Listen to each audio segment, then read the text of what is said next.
माँ चली अमेरिका। निधि का नेचर बचपन से ही शर्मिला था। वो ना ज्यादा लोगों से बात करना पसंद करती और ना ही ज्यादा मिलना जुलना। निधि, ये पैसे ले जरा और बाजार से चीनी तो ले आ। नहीं माँ, मैं नहीं जाऊंगी, मुझे शर्म आती है, आप ही चले जाओ ना। अरे पता नहीं क्या करेगी ये लड़की। जीवन में कभी कुछ किया ही नहीं सिवाय पढ़ाई और घर के कामों के। इसकी शादी भी आसपास ही कहीं करवा दो, दूर जाकर इसका गुजारा कैसे होगा। निधि सुनती सबकी, समझती भी, लेकिन चुप करके रह जाती। एक दिन पिता के दोस्त अपने परिवार के साथ निधि के घर खाने पर आते हैं। उनकी बेटी बहुत ही स्मार्ट होती है। निधि बेटा, वीणा के साथ बात करो। देखो, अंकल की बेटी भी आई है उनके साथ। निधि वीणा के साथ वहीं बैठ जाती है। चलो ना अंदर चलते हैं, यहाँ कहाँ बड़े लोगों के बीच बैठे। निधि माँ की तरफ देखती है और अंदर चली जाती है। वैसे मैंने ना अपना चैनल खोला है, तुम सब्सक्राइब करना उसमें। मैं ना ब्यूटी और फैशन की बात करती हूँ। ये देखो। ओह, इतने सारे लोगों के सामने तुम कैसे इतना बोल लेती हो? मुझे तो बहुत शर्म आती है। अरे शर्म कैसी? खैर, सीधी सादी सी निधि। उसकी शादी हो जाती है राकेश से। राकेश एक स्मार्ट लड़का था, उसे घूमना फिरना पसंद था, लेकिन निधि का शर्मिला व्यवहार वो समझ जाता है। अरे निधि, घर से बाहर क्यों नहीं निकलती? लोगों से मिला जुला करो, तभी तो पता चलेगा ना कि दुनिया कैसी है। क्या करना है पता करके? शादी से पहले पापा और अब आप। ठीक है ना, मुझे ज्यादा दुनियादारी में नहीं पड़ना। निधि की जिंदगी ठीक ठाक चल रही थी। उसके 2 लड़के होते हैं, दोनों को वो पढ़ाती लिखाती, उनका ख्याल रखती। निधि, 25 साल हो गए शादी को, दोनों बच्चे सेटल हैं। हम लोगों ने शहर में 2 मकान भी ले लिए। दोनों की शादी खुद का पता ही नहीं चला कैसे उड़ गया। हाँ, ये तो है। मैं खुश हूँ, जिम्मेदारियाँ आती रही, मैं निभाती रही, और क्या चाहिए। देखो, मैंने सोचा है कि अब हम लोग अमेरिका जाकर रहेंगे। यहाँ की जिंदगी तो जी ली, वैसे मुझे वहाँ बहुत अच्छी नौकरी मिल रही है। मैं कैसे चलूंगी? मुझे वहाँ का कुछ नहीं पता। आप तो जानते हैं ना कि मैं घर से बाहर ही कम निकलती हूँ। अरे तो क्या हुआ, वहाँ भी घर में ही रहना है ना, मैं हूँ ना, नौकरी करूँगा। निधि मान जाती है और पति के साथ अमेरिका चली जाती है। माँ, तुम्हारी बहू को बच्चा होने वाला है, तो क्या तुम 2 महीने के लिए यहाँ आ सकती हो? मुझे तुम्हारी बहुत जरूरत है, मैं टिकट भेज देता हूँ। हाँ हाँ, ये तो बहुत खुशी की बात है। मेरा भी मन सबसे मिलने का कर रहा था, पर क्या माँ पर? अब मैं आऊंगी कैसे? पापा से बात करती हूँ। देखो माँ, प्लीज बहाना मत बनाना, तुम जानती हो ना इस वक्त में मैं किसी पर भरोसा नहीं कर सकता हूँ। निधि पति को सारी बात बताती है। क्या आप भी चलेंगे?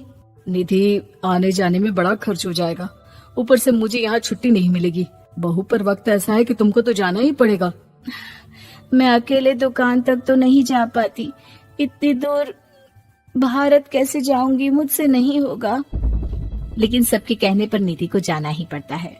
एयरपोर्ट में घबराई निधि एक मुसाफिर से कहती है, मैं ना भारत जा रही हूँ, दिल्ली जाने वाली फ्लाइट।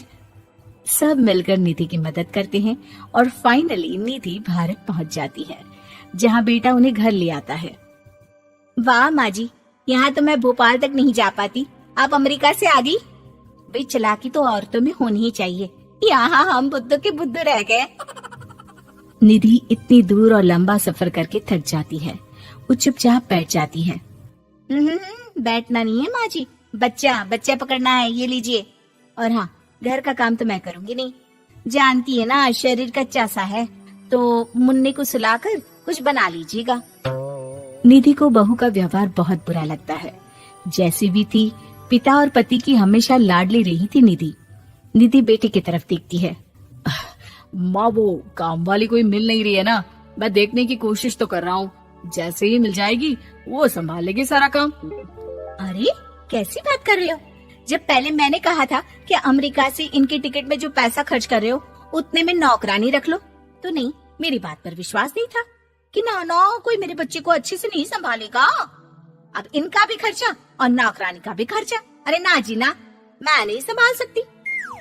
निधि जैसे तैसे 2 महीने रहकर वापस अमेरिका चली जाती है, लेकिन वहां जाते ही जैसे राकेश उसे देखता है उसके गले लग जाता है। ये क्या हालत बना रखी है निधि, कैसी लग रही हो? खाना नहीं खाती थी क्या? क्या हो गया? निधि पति से कुछ नहीं कहती, बस रोती ही चली जाती है। मैं नहीं चाहूंगी कभी भी भारत, आप मुझे हमेशा यहीं रखना अपने पास। राकेश बेटे को फोन करता है। तुम्हारी माँ की जो दुर्दशा करके तुमने भेजा है ना, मुझे पता होता तो मैं अपनी बीवी को कभी तुम्हारे पास नहीं भेजता। पापा, आप तो रीना का नेचर जानते हैं ना, वो माँ पर हावी रहती थी। अब मैं तो ऑफिस चला जाता था, वो माँ पर जुल्म करती है और माँ भी इतनी सीधी है कि चुपचाप सहती रही।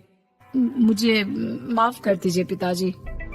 खैर, राकेश कहता भी क्या, प्यार दुलार के साथ अपनी निधि को संभालने में लग जाता है। लेकिन कहते ना, वक्त हमेशा एक सा नहीं रहता। अमेरिका में ही राकेश की मृत्यु हो जाती है और निधि अकेली रह जाती है। बड़ा बेटा कहता है, माँ भारत चलो ना, हम लोग साथ रहेंगे।